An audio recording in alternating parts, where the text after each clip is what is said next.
We were in the gym, and we just heard, just rattle. Anthony McNeil isn't a fireman or a police officer, but when the Cypress Freeway collapsed on October 17, 1989, McNeil became a first responder. Like many people that day, McNeil shrugged off danger and climbed into the pancaked freeway to help victims.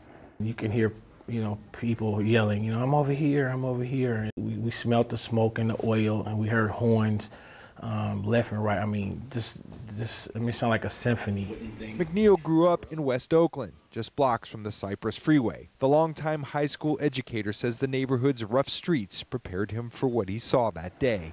We call it the front line because of all the violence happening in our community, and I'm first to run, one of the first responders in our neighborhood. 22 years ago, McNeil was among the first into the destruction, ordinary citizens trying to save lives. We were literally up there with no support, no help, pulling people off, literally, dragging people off.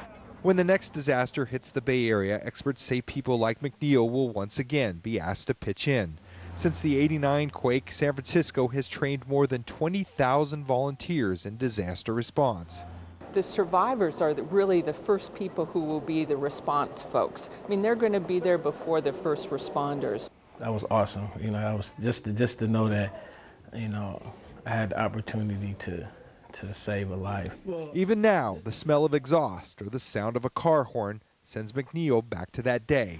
It's only the sight of the Mandela Parkway in place of the once oppressive freeway that brings him peace. Just to see the life just up and down that strip where there was once just death and destruction, it's like, that's the greatest feeling. Joe Rosado Jr., NBC Bay Area News.